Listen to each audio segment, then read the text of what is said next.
प्यारे बच्चों, आज मैं आपको अभ्यास सागर पाठ 4 का बातूनी चैप्टर में उपसर्ग और प्रत्यय करवाऊंगी और यह बताऊंगी कि उपसर्ग और प्रत्यय क्या होते हैं। उपसर्ग दो शब्दों के योग से बना है।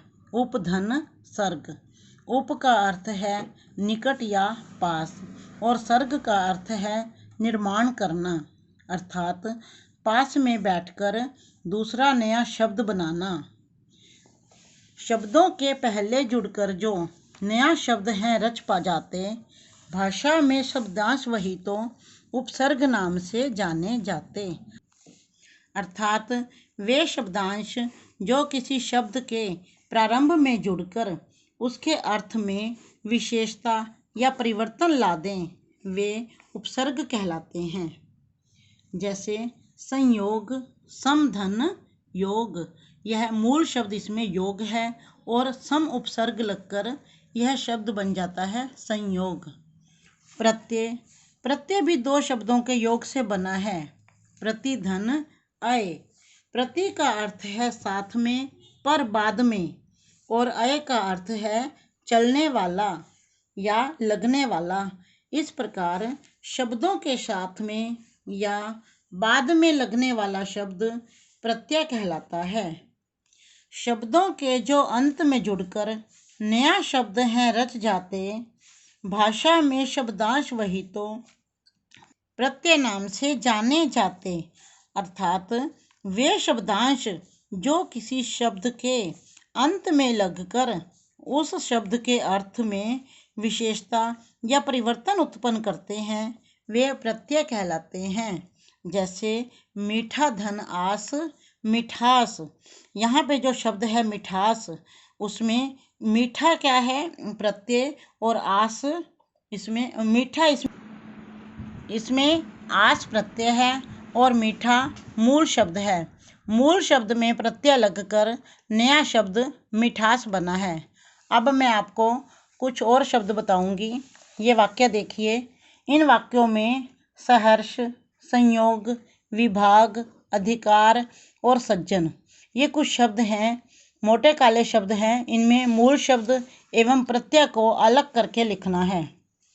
देखिए, जैसे मूल शब्द है सहर्ष, इसमें मूल शब्द है हर्ष और उपसर्ग है स, तो उपसर्ग स लगाने से यह नया शब्द सहर्ष बन गया है। संयोग में सम जो है वो उपसर्ग है और योग मूल शब्द है। इसी तरह से विभाग में भाग मूल शब्द है और वी उपसर्ग है। अधिकार में कार मूल शब्द है और अधि उपसर्ग है। सज्जन में जन मूल शब्द है और मूल शब्द में सत उपसर्ग लगकर यह नया शब्द बन जाता है सज्जन। अब इन वाक्यों में कुछ और मोटे काले शब्द दिए गए हैं और इन मोटे काले शब्दों में हमने मूल शब्द और प्रत्यय अलग करके लिखने हैं। जैसे शब्द हैं लिखकर, घबराहट, पारिवारिक, उठता, बीमारी। अब लिखकर में मूल शब्द है लिख और प्रत्यय कर। घबराहट में मूल शब्द घबरा और प्रत्यय आहट। पारिवारिक में मूल शब्द है परिवार और प्रत्यय है इक। ऐसे ही उठता में मूल शब्द उठ, प्रत्यय ता। बीमारी मूल शब्द है बीमार और प्रत्यय है ई।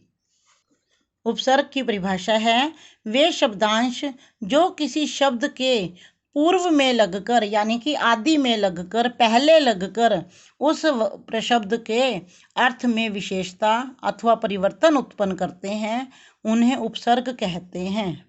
और वे शब्दांश जो किसी शब्द के अंत में लगकर अर्थात बाद में लगकर उस शब्द के अर्थ में विशेषता अथवा परिवर्तन उत्पन्न करते हैं, उन्हें प्रत्यय कहते हैं। उपसर्ग और प्रत्यय की यह परिभाषा बेटे आप व्याकरण की कॉपी पर लिख लेना। नीचे दिए गए मूल शब्दों में उपसर्ग जोड़ते हुए नए शब्द लिखिए। अब यहाँ पर हमारे पास मूल शब्द और उपसर्ग दिए गए हैं, हमने जोड़कर इनके नए शब्द बनाने हैं। जैसे मूल शब्द है मान और अभी उपसर्ग जोड़कर हमारा बन गया है अभिमान। इसी तरह से आप ये कर लेना।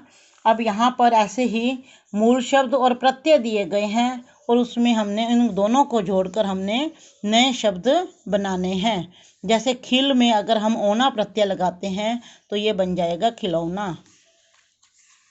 आगे प्रश्न नंबर 6 है, नीचे दिए गए मूल शब्दों में उचित उपसर्ग लगाकर नए शब्द लिखिए। यहाँ पर कुछ उपसर्ग दिए गए हैं, हमने मूल शब्द के साथ वो उपसर्ग लगाने हैं और नए शब्द बनाने हैं। जैसे अगर मूल शब्द रिक्त है तो हम यहाँ पर अति उपसर्ग लगाएंगे तो नया शब्द बन जाएगा अतिरिक्त। परिवार में अगर हम स उपसर्ग लगाते हैं तो नया शब्द हो जाएगा सपरिवार। इसी तरह से सन में प्र अगर उपसर्ग लगाते हैं तो नया शब्द बनेगा प्रसन्न। इसी तरह से मूल शब्दों में उचित प्रत्यय लगाकर नया शब्द बनाना है। अब यहाँ पर हमारे पास मूल शब्द दिए गए हैं, हमने यहाँ पर उचित प्रत्यय लगाना है इसमें से ढूंढकर और नया शब्द बनाना है। जैसे ओढ़ के साथ हमने प्रत्यय लगाया है नी तो नया शब्द बना है ओढ़नी।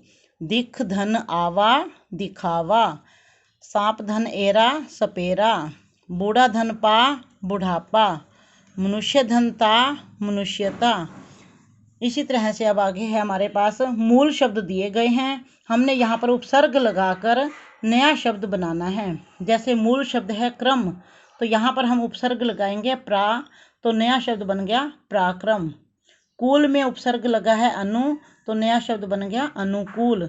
इसी तरह से मूल शब्द में हम उपसर्ग लगाते हुए नया शब्द बनाएंगे।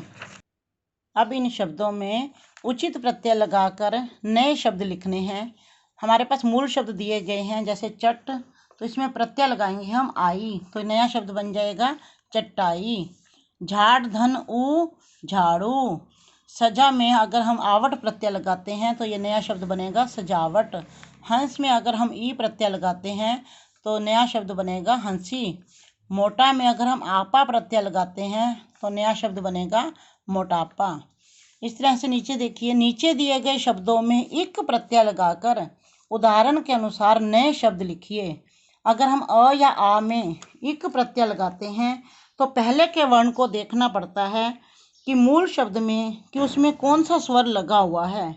इसमें यदि अ स्वर लगा है तो यदि अ या आ आता है तो इक प्रत्यय लगाने से यह आ बन जाएगा। जैसे सप्ताह धन इक साप्ताहिक, स में आ लग गया है इक प्रत्यय लगाने से तो यह बन गया है साप्ताहिक। संसार धन इक सांसारिक, धर्म धन इक धार्मिक, अर्थ धन इक आर्थिक, मास धन इक मासिक। आगे है, नीचे दिए गए शब्दों में इक प्रत्यय लगाकर उदाहरण के अनुसार नए शब्द लिखिए।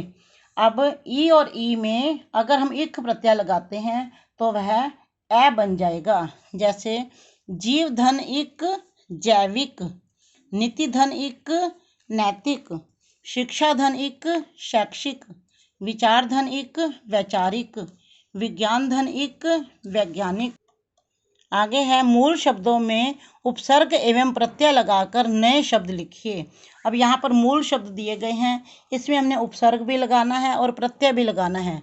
उपसर्ग और प्रत्यय लगाकर हमने नया शब्द बनाना है। जैसे सन मूल शब्द में हमने प्र उपसर्ग लगाया है और ता प्रत्यय लगाया है तो नया शब्द बना है प्रसन्नता। इसी तरह से स्वच्छ में अ उपसर्ग ता प्रत्यय अस्वच्छता। बल में दुर उपसर्ग और ता प्रत्यय तो नया शब्द बना है दुर्बलता। भाव में प्र उपसर्ग इत प्रत्यय प्रभावित। अब नीचे दिए गए शब्दों के विलोम शब्द लिखिए। ये शब्द उल्टे शब्द लिखने हैं, ये शब्द दिए गए हैं यहाँ पर उल्टे शब्द अर्थात विलोम शब्द लिखने हैं। तो इसी तरह से आगे देखिए, नीचे दिए गए शब्दों में मानक वर्तनी में लिखिए। मानक वर्तनी मैंने आपको बताया भी था, नए रूप में लिखने हैं। जैसे विद्यार्थी तो यहाँ पर द्य को अलग करके लिखना है, विद्यार्थी द और या को अलग कर देना है। इसी तरह से आपने यहाँ पर सुंदर है तो यहाँ पर पंचम वर्ण है तो पंचम वर्ण के स्थान पर यहाँ पर अनुस्वार आ गया है। तो इसी तरह से आपने ये करना है। नीचे दिए गए शब्दों को उनके पर्यायवाची शब्दों से मिलाइए। तो पर्यायवाची शब्द से मिलाना है। यहाँ पर वृक्ष का है, पेड़, तरु। पुरानी किताबों में यहाँ पर जलधर लिखा हुआ है, जलधर गलत है, यहाँ पर विटप लिख लो। तो इसी तरह से बादल क्या है, पर्वत का। इसी तरह से आपने पर्यायवाची शब्द से मिलाने हैं। आगे है प्रश्न नंबर 16। जो ये आपकी ये बातचीत है, प्रश्न नंबर 16 आपने खुद अपने आप करना है। धन्यवाद।